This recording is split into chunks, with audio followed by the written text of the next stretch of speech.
This is Rumpole and the Married Lady. This is one of Rumpole's pretty rare excursions into the divorce court, and it concerns a marriage in which all conversation has died out long ago and the husband and wife are only communicating by notes. It also introduces a character who becomes very important in the Rumpole series. Rumpole comes back to his chambers and finds his young pupil, whose name is Phillida Trant, in tears. He comforts her, she helps him materially over the divorce case, and she goes on through all the whole Rumpole cycle to become someone he really loves and appreciates, and she becomes a successful barrister, and in the end perhaps she becomes a judge. And how does the divorce case end? Well, I think it ends in something which will surprise you, and I hope you will enjoy it.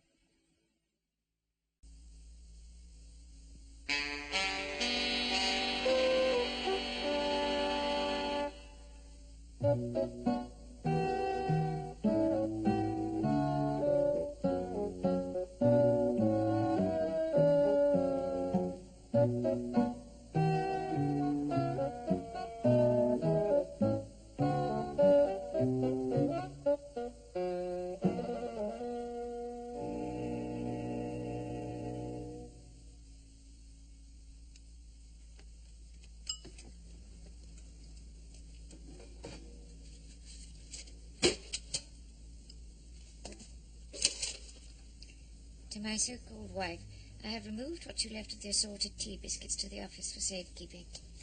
Are you determined to eat me into bankruptcy, your so-called husband?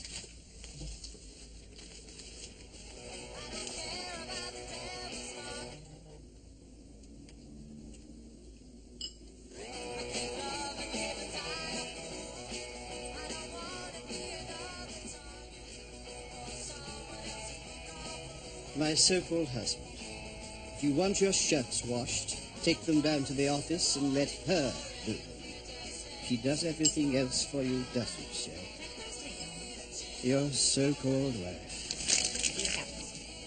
I may have a little surprise for you when you come to the office today.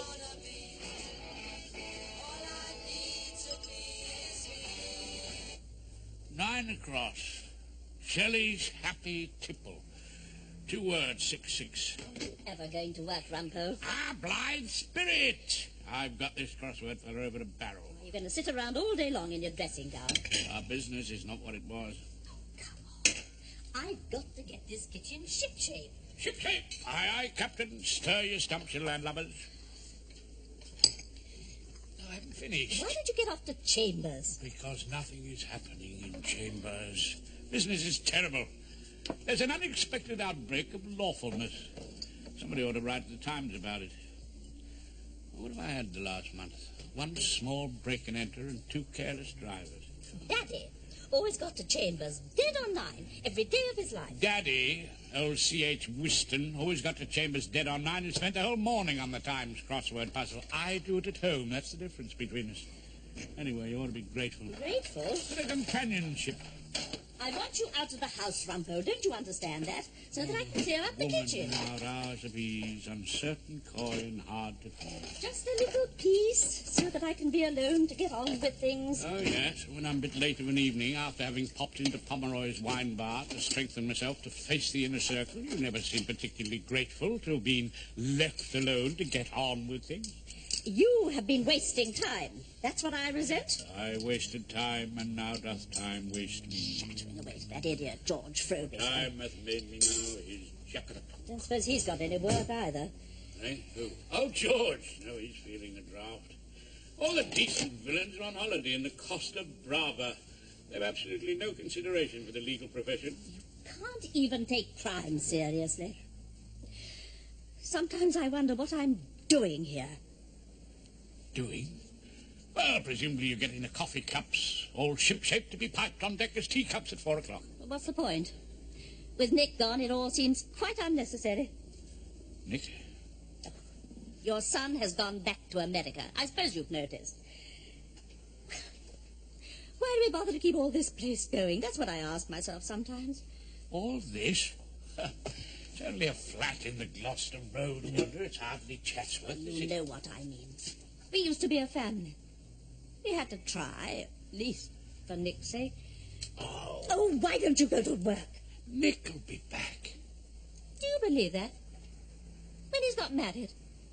When he's got his job at the university in Baltimore? Why on earth should he want to come back to Gloucester Road? To see us, to hear the news, to know what I'm doing in court. What you're doing in court? You haven't been doing anything in court, apparently. Oh, of course he'll be back. Hello? Mr. Rumpole. Oh, it's Mrs. Rumpole speaking. Oh, no, it's Clark Henry here. Can I have a word, Oh, please? yeah, I'll see if I can catch him. He's just dashing out of the door on his way to work. Yes, thank you. It's your clerk, Henry. Oh, Henry. I thought he'd forgotten all about me. Rumpole, you haven't shaved. Oh, Hilda. Hello, Henry. Mr. Rumpole, I've got a conference for you, sir. A conference, Henry? Did you say a con? Is crime looking up again? No, sir, it's in the He must family have division. spoken to his clerk Oh, on the not right. telephone before he'd My even name's shaved. perfect. I don't know if you know him. 11 o'clock this morning, if that's all right, sir. 11 o'clock. Right, Henry. Thank you very much. Bye. What is it? It's a divorce. Divorce. Well, you got to take what you can nowadays. I suppose divorce is in a fairly healthy state. The figures are rising. What's harder to understand is the enormous popularity of marriage. Now, take that little scene at breakfast this morning. I really begin to wonder how it ever became so popular. I mean, is that home life in Froxbury mansions with she who must be obeyed? That's work. That's hard, back-breaking toil. It's a relief to get down to the temple for relaxation.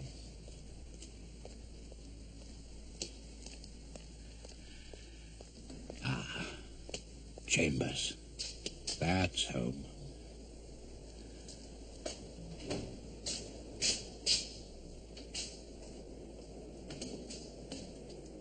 Peace and quiet.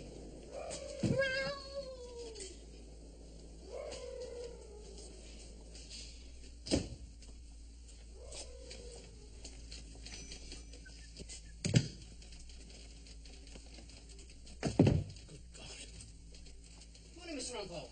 Henry! Henry, there is a woman seated in my chair. Miss Philida Trent, sir. She's been with us for the last few months. Ex-pupil of Mr. Erskine Brown. You haven't met her? I've met the occasional whiff of French perfume in the hall. Miss Trent's anxious to widen her experience. Yes, well, she will if she wears that stuff. She wants to know if she could sit in on your divorce case. I've got the brief here. Thrip fee thrip. You're the wife, Mr. Rumpole. Oh, am I? Jolly good. Marked at £150. These are the sort of thrips to breed from, Henry. Henry, I don't know if you've noticed, there is a boy loitering on the premises with an aeroplane. He's here for the conference, sir. Ah, what's he done? Does he want a divorce too? He's the child of the family, Mr. Rumpole, in Thrip v. Thrip. And I rather gather the chief bone of contention. So long now, Mr. Rumpole. Sorry to have interrupted your day at home. Oh, you can interrupt my day at Miss home Williams, anytime you bring like. Mr. For a fee of Featherstone Park, yes? £150. It's about the conference tomorrow morning. Mr. Philida, what was it rhymed to that? Trent, sir. Trent. You don't mind her sitting in, do you? Oh, look, Henry, couldn't you Yes, I'm put her afraid off? that Mr. Tell her a Featherston's case of divorce Old is Bailey sacrosanct. Excuse me. It's like a priest having a few lady friends in for a confessional. I told her you'd have no objection, sir. Miss Trent's very keen to practice. Well, why can't you practice at home? We're about the only chambers without a woman, Mr. Rumpole. It's not good for our image. Sorry Our about old clerk Albert never wanted a woman in chambers. that. Yeah, can we change it to 4:30, please, if that's agreeable? You said there wasn't a lavatory accommodation. As soon as you came into the room, I felt safe somehow, Mr. Rumpole. I knew, Norman, that I'd be safe with you. Norman? The child of the family. Yes, thank you, Miss Trent. The young aviator outside, yes, quite. Well, now, Mrs. Thrift, if I am to help you, you must do your best to help me. Anything. What is it exactly you want? Well, my dear lady, a couple of black eyes would come in extremely handy. Mr. Rumpole means, has your husband ever used physical violence? Well, no. Not actual violence. Pity Mr. Thrift doesn't show a very helpful attitude. You see, if we are to prove cruelty... We don't have to, do we? I mean, it's intolerable conduct since the Divorce Law Reform Act 1969. It's not the frivolity that makes women intolerable. It's the ghastly enthusiasm, that mustered keenness to get into the lacrosse team, that relentless drive to learn the Divorce Law Reform Act by heart. That and the French perfume. Divorce Law Reform Act, Miss Trant. What year did you say? 1969. Yes. Well, you know how it is. You pop down to the Bailey for 5 minutes. They passed another Divorce Law Reform Act. Thank you, Miss Trant, for your assistance. Now then, what is this intolerable conduct exactly? He doesn't speak. Well, a little silence can come as something of a relief in the wear and tear of married life. I don't think you quite understand. He hasn't spoken a word to me for 3 years. 3 years? Good God. Well, how does he communicate? By means of notes. Notes? If you and your so-called son... That's how he writes about Norman. If you and your so-called son want to swim in hot water, you can go to the public baths from your so-called husband. He's put a padlock on the geyser. Really? What profession is this Scrooge? A chartered accountant. Oh, that doesn't surprise me in the least. Yes, typed on an Italian portable, I'd say. About 10 years old. My husband's got an old Olivetti. He can't really type. Mr. Thrip. Mr. Rumpole. Now, let me understand. Is there perhaps someone else? Someone else? Well, you are obviously an attractive, extremely attractive woman. Thank you, Mr. Rumpole.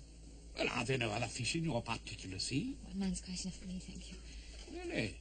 So I take it you are still living with your husband? Living? Of course I'm living with him. The flat's in joint names. Yes, but wouldn't you and the young hopeful outside be better off somewhere else? I mean, anywhere else? Mrs. Thrip has a mother in Ruislip. Ah, thank you, Mr. Perfect. As your solicitor points out, anybody's mother in Ruislip would surely be preferable to living with an accountant who padlocks your geyser and takes all the tea biscuits. Well, unless you're a glutton for punishment. Let him get away with it. Mrs. Thrip, your flat in Muswell Hill, scene of historic events though it may well be, is not exactly the field of Waterloo. I mean, if you withdrew to pleasanter pastures, there would be no defeat, no national disaster. Mrs. Thrip is anxious about the furniture. Furniture? She's afraid that her husband might dispose of a lounge suite if He's she left always the flat. hated it, and it was a present from my mother. How much human suffering can be extracted from a lounge? I don't believe it's the furniture. Won't you take me on, Mr. Rumpole? Oh, my dear lady, of course I'll take you on. That's what I'm here for. An old taxi waiting in the rank. Just snap your fingers, I'll run you almost anywhere you'd like to go. But it would be of some assistance if we knew exactly what destination you had in mind. I've told Mr. Perfect what I want. Mrs. Thrip wants a divorce. I Those are want my my instructions. husband taken to court. Those are my instructions, Mr. Rumpole. To my so-called wife. I'm going out to my Masonic Ladies' Night tomorrow, Wednesday. It's a pity I haven't got a lady to take with me. Don't bother to wait up for me. Your so-called husband. Oh, things are looking up, George. A little. There's a light at the end of the tunnel. I got a brief today for 150 quid. Divorce. Funny. So did I. It's sure to last at least 6 days. That's 6 refreshers at 50 quid a day. Think of that, George. Well, at least there's that much to be said for the institution of marriage. You never married, George. I never felt the need of it somehow. With one chained friend, perhaps a jealous foe, the dreariest and longest journey go. Okay. Another couple of large clouds, please, love. I had a bit of an insight into marriage, Rumpole, since reading that divorce brief. Now, if we were married, we couldn't be sitting here pleasantly like this. You'd be worrying about what time I got home. When I did get home, you wouldn't be pleased to see me. Really don't know why a person puts up with marriage. I mean, when a woman starts conversing with her husband by means of a little note. Oh, Lord, you got one of those, have you? Ah, thanks, love. I'll settle with you in a minute. And she cut the ends of his trousers. That's a sordid sort of gesture.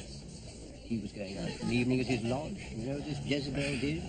Only snips the ends off his evening trousers with her nail scissors. That's intolerable conduct, that, you know, under the 1969 Act. I hope you're keeping up with your divorce law reform, George. Moss Cross was closed. The wretched fellow had to turn up at the Café Royal with bags that looked as if they'd been gnawed by rats. That is marriage for you. You live alone now, George? The Royal Borough Hotel, since my poor sister died. Snug as a bug there, are you? Television in the residence lounge. coloured television. Oh. If you're Rumpole, you must come and dine with me there. Yeah, I'd love to. We'll bring Hilda to Seattle. Oh, she'd like that. Colour television, that'd be a treat. Quite, of course. But the point is this. A man can keep his trousers more or less safe from destruction. Borough Hotel. Hilda.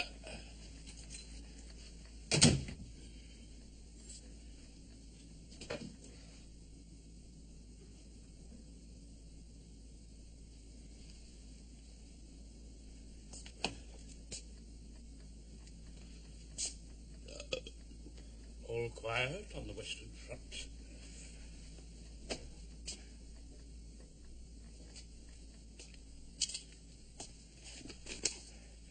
If you condescend to come home, your dinner in oven. Oven?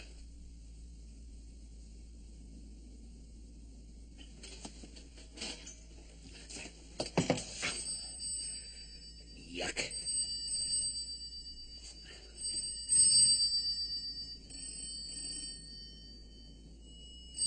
Hello. I just had to ring you.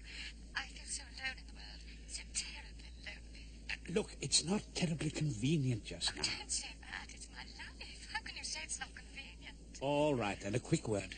He's going to say the most terrible things about me. I've got to see you. Shall we say 4 o'clock tomorrow afternoon? But not here. I don't know how I can wait. My dear, we've waited for 3 years, haven't we? Now, I look forward to seeing you then. Good night, beloved lady.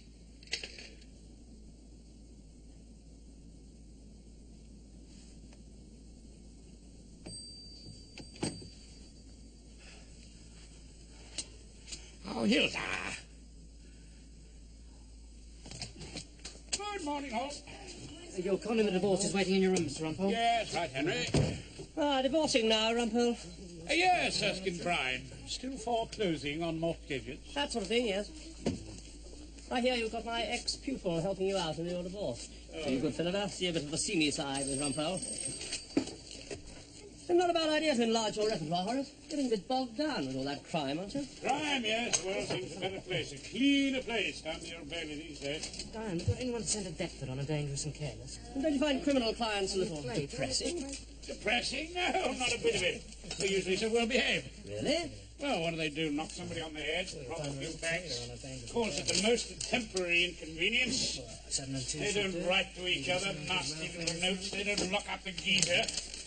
They don't indulge in 3 years of silence to celebrate the passage of love. Love? You become an expert on that now. Rumpole on love should set a bomb at the solicitors' law stationers. Something else, too, to be said for criminal customers. No sugar, Diane. They're not locked up on bail pending trial. You say 2:30, Henry? No, 2 o'clock. Can't ring you up all hours of the day and night. You get involved in a divorce case. Your life's not your own. Well, they used to have all the facts of divorce cases printed in detail in the Times. Oh, hello, Uncle Tom. Made amusing reading. Now, better than all this rubbish they print now about the common market. Much more amusing. No one for me, I suppose, Henry? Nothing at the moment, Mr. Henry. You don't want to work, do you, Uncle Tom? There was a time when I had far more briefs on my column of the mantelpiece than you seem to pick up, Erskine Brown. Now all I get are invitations to insure my life. Bit late for that now. Your conference with Mrs. Fritz, sir. She has been waiting 20 minutes. Yes, I'm going. Oh, sorry. There is something at least to be said for divorce. Really? What's that? Do tell us. Speaking as an expert. It's not nearly so squalid as foreclosing on mortgages. Rumpole of the boudoir. Oh, ha, very funny, Erskine Brown. Oh, I do wish you hadn't done this, Mrs. Thrift. To my so-called husband, if you want your shirts washed, take them down to the office and let her do them. She does everything else for you, doesn't she, your so-called wife? Why did you type this? I was provoked. The other side supplied us with photostats of the exchange of documents. Yes, of course. Ah, I see you and your husband both use the same typewriter for your mutual correspondence. Whom did you suspect? Whom? Of doing his washing for him. I thought there must have been We had him watched, Mr. Rumpole. Had him watched? He has an elderly secretary. Apparently she's a grandmother. There doesn't seem to be anyone else. There doesn't seem to be anyone else for either of you. You can get 3 years for that. Put it away. Excuse me. They allege that you assaulted these trousers. No, I didn't do that, Mr. Rumpole. Well, his evening trousers were damaged, apparently. Probably at the cleaner's. Well, who sent them to the cleaner's? He must have done. I don't know. You said you were provoked into typing this note. What provoked you? That note he wrote me. Well, which one? Ah, this one? Yes. I'm going out to my Masonic Ladies' Night tomorrow, Wednesday. Yes. It's a pity I haven't got a lady to take with me. The notes are undated. I can see that, Miss Trant. Tell me, did he actually go to the Masonic Ladies' Yes, Night? he did. The trousers can't have been... And you minded him going? Of course I minded. Yes, why? Because I wanted to go with him, of course. You what? You wanted to go with a man who hasn't spoken to you for 3 years, writes notes to you instead, and puts a padlock on your geezer? I don't know. I don't know why I wanted to go with him. All right, Mrs. Fripp. I'm only asking you the question your husband's barrister will probably ask you. You think it's her? Mrs. Rumpole is afraid you may not make a good witness. Mr. Rumpole does not think that she may not make a good witness. You may know all about divorce law reform, Miss Trant. I know all about witnesses. Mrs. Fripp will make an excellent witness. Well done, Mrs. Fripp. You broke down at exactly the right moment in the cross-examination. Well done. It's a pity I haven't got a lady to take with me. There is not a man sitting as a judge in the family division who will not find this note absolutely intolerable. Sorry, Miss Strand. For me? There you are, sir. Oh, you shouldn't have. Oh, it never rains, but it pours. I've got you £25 this time before the Dock Street magistrates. Oh, old Archie McPhee. Yeah, you're an old girl called Mrs. Wainscott, sir, charged with keeping a disorderly house. What, Henry, an old pro? Has it come to this? Plodding the pavements, flogging my aged charms round Dock Street and Magistrates' Court? Ah, 25 quid. Well, that's not bad for a short time in Dock Street. Yeah. Yeah, it makes you wonder what I could earn up the West End.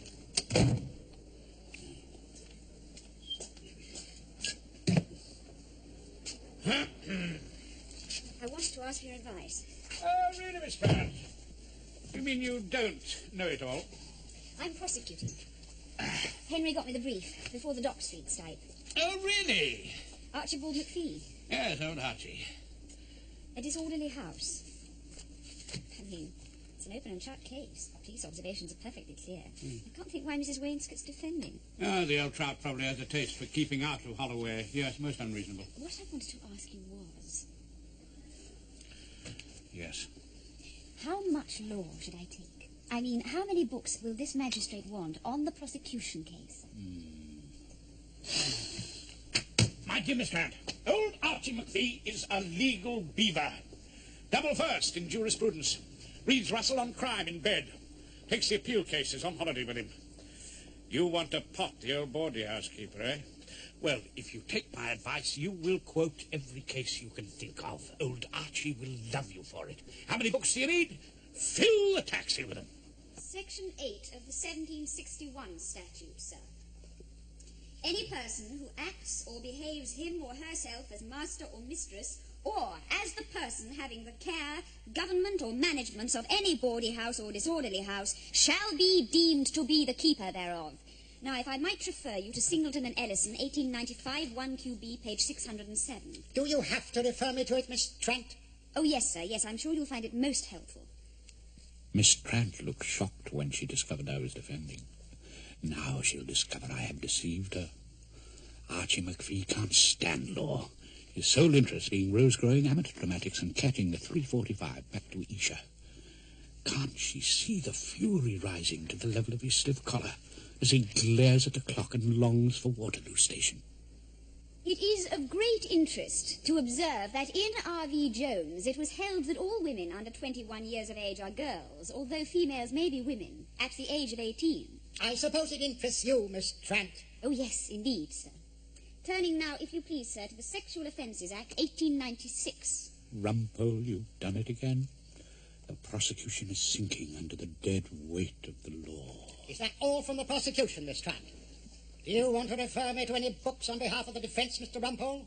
Cheer up, old darling. You'll be off to the station in 3 minutes. Sir, my learned friend has referred you to many books. I would remind you of only one, a very well-known book in which it is written, thou shalt not bear false witness. And that remark I would apply to the alleged observations of the police officer in this case. Yes, I'm not satisfied this charge is made up. Summons dismissed. With costs, Miss Trant. Yes, my dear, Mr. Perfect has already told me. We've got a hearing in 2 weeks. So you see, there's no need to ring me at home about it. We all have our lives to lead, of a sort. Oh, no, be reasonable. In 2 short weeks, you'll be free. Think of that, my dear, and keep smiling. Yeah, bye-bye.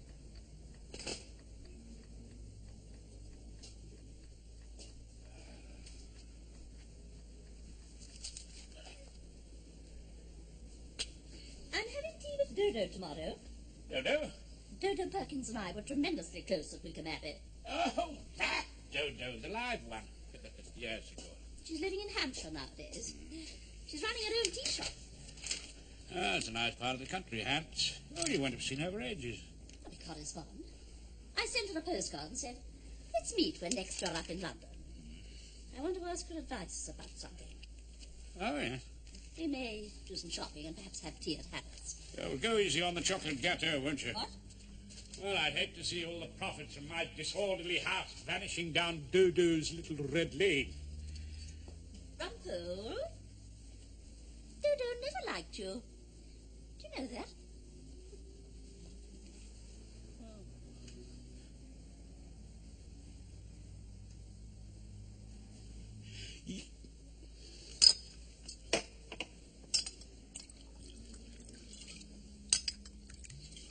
Oh, come, Miss Trant, you mustn't despair. After you've been so helpful. Oh, please, don't mention it. I know I'll never make it. I mean, I know the law. I was top student in my year. Ah, yes, but knowing the law has got almost nothing to do with being a lawyer. An open and shut case. I had all the police observations and I went and lost it. But that wasn't because you didn't know all about the law, Miss Trant. It was because you didn't know enough about old Archie McPhee. You just made rings round me. Ah, never underestimate the craftiness of Rumpole. It seems ungrateful after you've been so kind to me. Oh, I do wish you wouldn't keep saying that. I'll have to give it up. Oh, you can't. I'll have to. No, you can't. Once you're a lawyer, you become addicted. Well, it's like smoking or any other habit-forming drug. You become hooked on cross-examination. You get a taste for great gulps of air from the cells. You'll find out. No, I won't, ever. We all have our disappointments, you know. I certainly do. Did you know I did the Penge Bungalow murders? Without a leader. And the Great Brighton Benefit Club forgery case? Which is where I got my vast knowledge of typewriters. What am I doing now? Mucking about with disorderly houses. I've even sunk to a divorce. So, there you are. Look, do you mind if I give you a bit of advice? Do you know what your mistake is in court? I would suggest a little more of the feminine qualities. You ask anyone in the temple, how does Rumpole behave in court? Answer. Rumpole woos.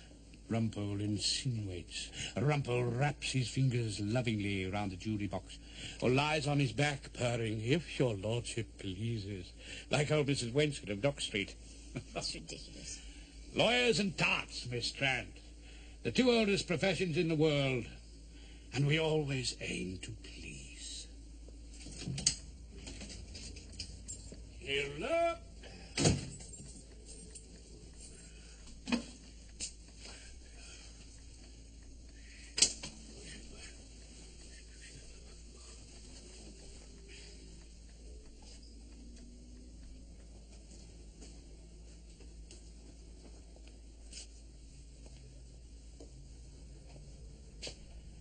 Ah, there we are.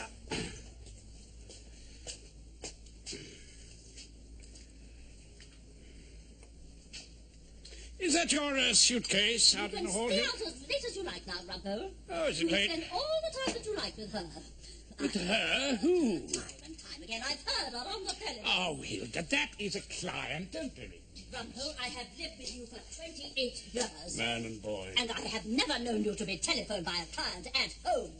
Hilda, I usually have quiet, undemanding clients. Murderers don't fuss. Robbers can usually guess the outcome. They are calm and resigned. But divorcing ladies are different. They're inclined to ring up constantly. So I have noticed. And they're always out on bail. They are not locked up in Brixton pending the hearing. More's the pity. I'm going to stay with Dodo, Rumpole. I'm going to stay with Dodo and help her out with her business. What, the tea shop? It's far better that I should leave you, Rumpole, to get on with your harem. Hilda, my client has an unhappy marriage which may well provide you and Dodo with another tea at Harrods. That can't be why you're leaving. No, it isn't. Then why? You've changed, Rumpole. Hilda. You don't go to work in the mornings. And as for a gin bottle... You marked that. Now, that was unforgivable. Well, then don't forgive me.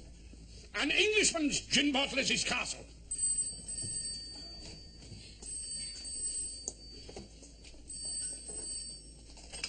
Taxi? Yes, I'm just coming. Could I speak to Mr. Rumpole? Yes. He's here.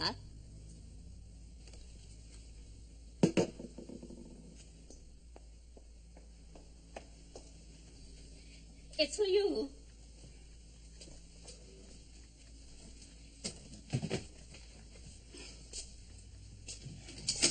It's her. Did you enjoy your pomme de terre à l'anglaise, Robert? Boiled spuds. Excellent. Hilda will be sorry to miss this. Yes, where is Hilda exactly? She's down in Hampshire in the country, helping an old school friend out with her tea shoppy. Well, now, Nick's in America. There's not much for her to do at home. Well, Hilda cares for veal, does she? Oh, rather, yes, she'll be disappointed. Well, we'll always have veal on the Monday, so we know where we are. Oh, good Lord. Monday. Got this wretched divorce case tomorrow. The other side has stolen the march on us. They've expedited the hearing. Really? George. Rumpole? What's your divorce case about exactly? Well, I told you I'm a husband tomorrow. It's just that I've got one too. I'm a wife. Horrible case. I'm sure I told you. We allege this monstrous female savaged me trousers. What else? What else? What else? Isn't that enough? No, I just wondered. What else? Well, she won't speak to me. Hasn't spoken to me for 3 years. She won't speak to you? You mean you haven't spoken to her? Well, she started it. And the bath water. What about the bath water? 14 baths a week. Does she realise what that cost? I haven't had a bath there in over a month. I have to go all the way to Mother's in Ruislip. You put a padlock on the geyser. Rumpole, you're against me. Of course I'm against you. I'm the wife. You are trying to put me out of the house, George.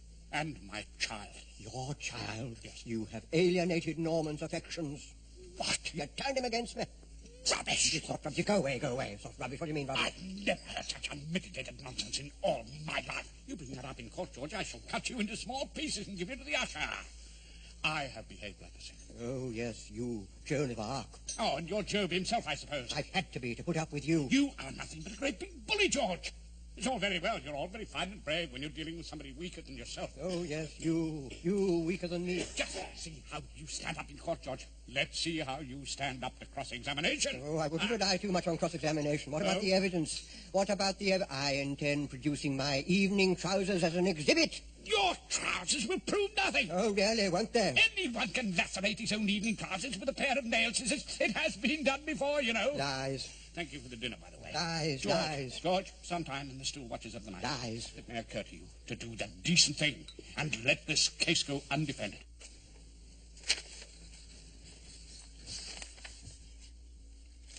Oh, dear. What did I tell Mrs. Thripp? There's not a man sitting as a judge in the family division that could bear to see a woman treated in this way. Of course, I didn't know who we'd get then, did I? I'm given to believe that Mrs. Justice Appleby is the only genuine male chauvinist pig in the building. They tell me when she goes out on circuit, when she tries murders, she puts on a thin line of lipstick before summing up to the jury. It's the nearest her ladyship ever gets to the art of seduction. Oh, a frosty look at us. Thrip versus Thrip. And a frosty look at George. The score is love all. That must be Thrip. I must say, we could have hoped for something about twice the size. He's hardly perfect casting for the part of Bluebeard. Yes, Mr. Rumpole. Ready for the off. If your ladyship pleases. Mr. Rumpole, I don't please.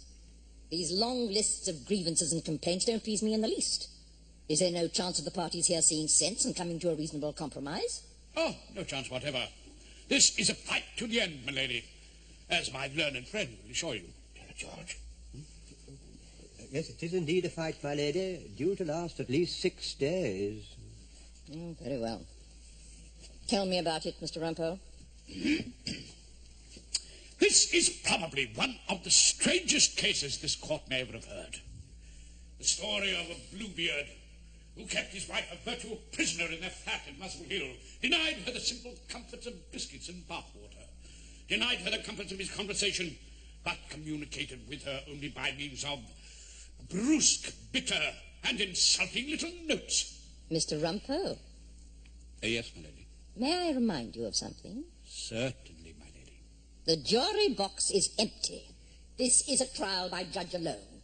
I don't require to be swayed by your oratory, which no doubt is enormously effective in criminal cases. Just give me the relevant dates, will you? Yes, my lady. You and your so-called son can be off to your mother's in Ruislip. Let her pay for the light you leave blazing in the toilet.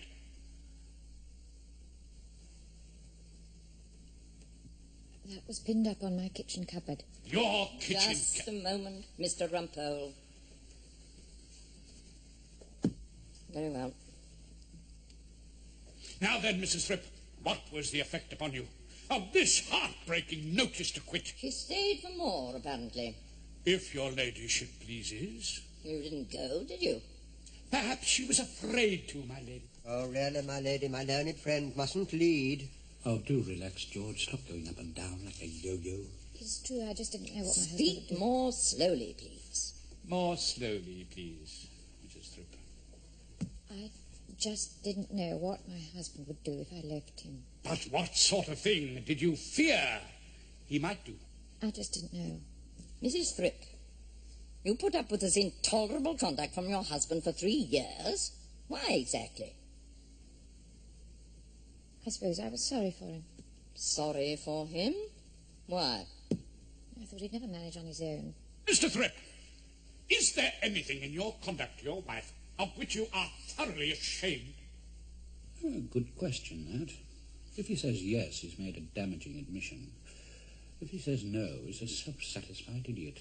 No. He's a self-satisfied idiot. Really, Mr. Thrip? You have behaved absolutely perfectly. Exactly. My point, I think. 15 love, first game, second set. I am going out to my Masonic ladies' night. It's a pity I haven't got a lady to take with me. Is that the way a perfect husband behaves? Perhaps not. Or was that the cruelest and kindest cut of all? Well, I was annoyed with her. Annoyed? You wrote these bitter words out of mere annoyance? Well, I had asked her to the ladies' night. Asked her? I left a note for her, naturally. Naturally. Mr. Rumpole, will you ask the witness to speak up? Would you speak up, please, Mr. Thrip? I left a note for her, naturally. Naturally, yes. You couldn't do so anything so human as to actually speak with her. She didn't reply. Well, I'm not surprised getting an invitation like this. Mr. Thrip, did you actually want your wife to accompany you to the Masonic Ladies' Night? Oh, yes, indeed. What? This termagant who overfills your baths refuses to wash your shirts? You were actually looking forward to spending a pleasant evening with her? Well, I had no one else to go with. Ah, and would rather go with her than no one. Of course I would. She's my wife, isn't she? Mr. Thrip, I suggest that all these charges against your wife are quite untrue. They're not untrue. But you wanted her to go with you. You just said so. You wanted to flaunt her on your arm at the Café Royal. Why? Well, come, Mr. Thrip, answer the question. It can't possibly be because you love her. Yes.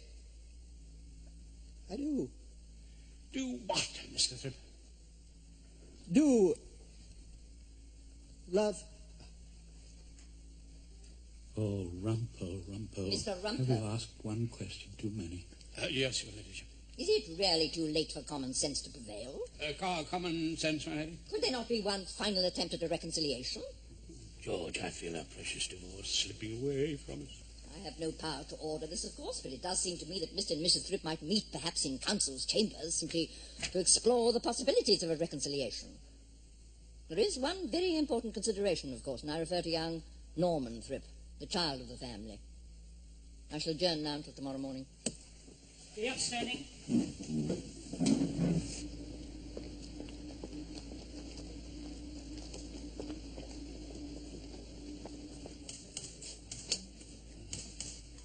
You've been in there a long time, Horace. Yes, doesn't look too promising, George. I'm sorry, Gatwick Featherstone, prosecuted for a murder at Rugby for 350. So maybe. In my opinion, they shouldn't allow women on the bench. Mrs. Justice Appleby. You know what she thinks she's doing? Depriving us of our refreshers. Well, gentlemen, I think we shall be withdrawing the case tomorrow. We still have one or two things to talk over. Talk over? Well, we'll have to see about that. Excuse me. Hello, Norman. Oh, it's been so good, hasn't it? Norman!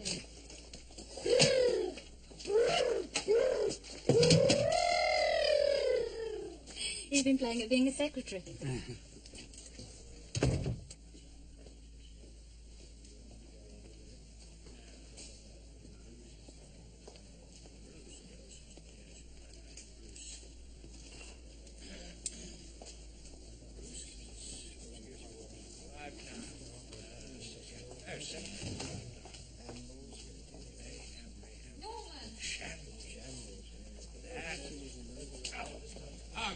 Good morning.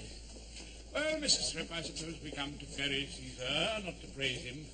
What do you mean, Mr. Rumpole? Well, you're dropping the case. No, Mr. Rumpole, I'm going on with the case. Last night, butter wouldn't melt in his mouth. I got this morning. Oh? Leaning up against the cornflakes packet at breakfast. Your barrister you dug up is going to lose this case.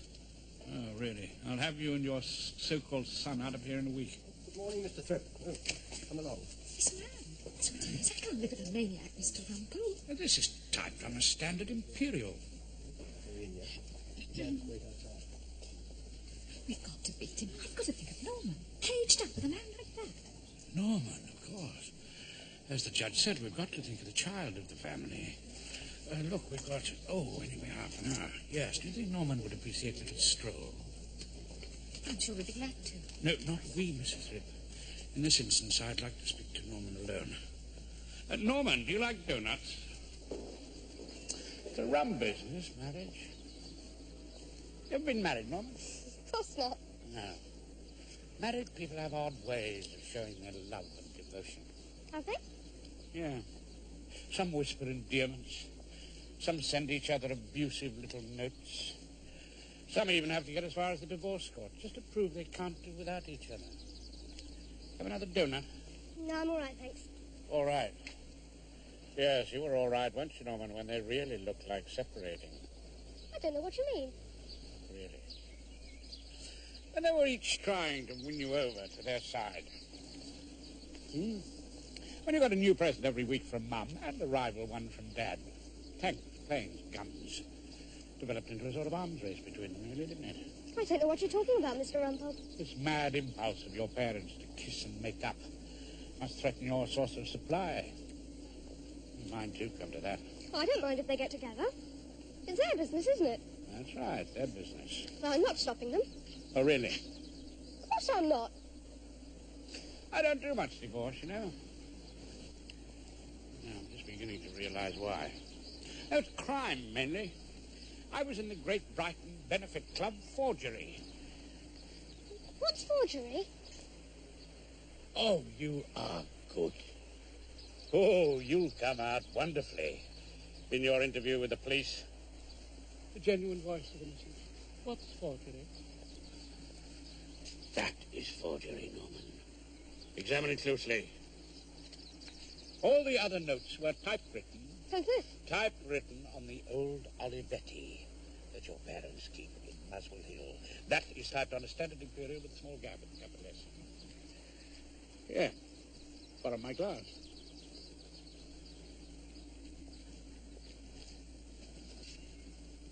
Well, what about it? That note was typewritten on the Standard Imperial in my chambers. Diane hammers out my learned opinions on the Standard Imperial you were playing with so innocently in the clerk's room last night. I put it to you, Norman, you typed that last note in a desperate attempt to keep this highly profitable divorce case going. I didn't see any gap in the capital S.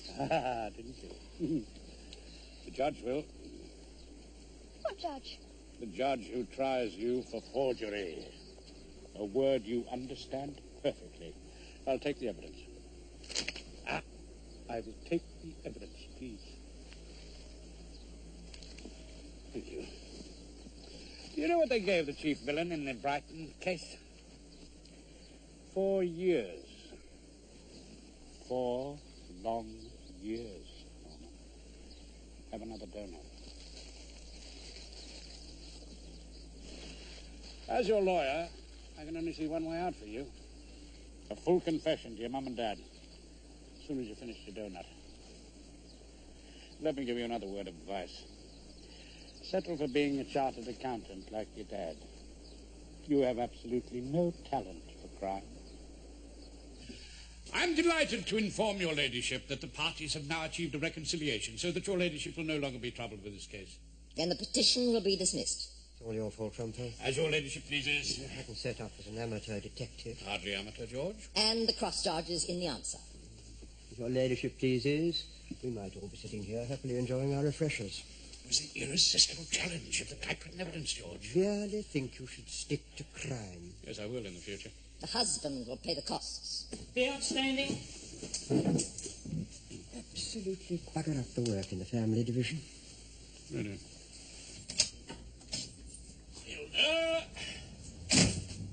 What am I saying? No answer came the stern reply. Rumpole?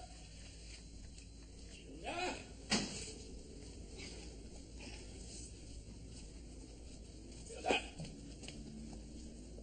Hilda? What's the matter? Fall out with Dodo? Have a little scene over a dropped scone, did you? You're back early. Daddy was never back home at 3 o'clock in the afternoon. No. Daddy always stayed in chambers till 6 o'clock, regular as clockwork, every day of his life. What happened to your divorce? Oh, I solved it. And the 6 refreshers? Gone with the wind, I fear. Yes, old George is terribly disappointed. He's got to support a small hotel in Kensington, you know. You've got no responsibilities, of course. I don't suppose you've even had any tea. I had to pit my wits, Hilda, against a very formidable opponent. What, George Frobisher? Oh, you know what, old George. An 11-year-old child. You're going to see, Rumpole. Can't even keep a divorce case going. Do you know why my divorce case collapsed under me? The clients were reconciled. Because however awful it is, however silent and unendurable it is, however much they may hate each other's guts over the 3-piece chintz-covered lounge suite, they can't stand to be alone. Isn't that strange, Hilda? They'd rather have war together than a lonely peace. If I'd stayed away any longer, you'd have gone to seed completely. Oh, woman in her hours of ease, uncertain, coy, and hard to please. You'd have stayed home from chambers all day doing the crossword and delving into the gin bottle. And variable as the shade by the light of quivering aspens made. If you're going to the loo, Rumpole, try to remember to switch off the light. Pain and anguish wring the brow, a ministering angel. For your own good, Rumpole. I'm telling you, for your own good.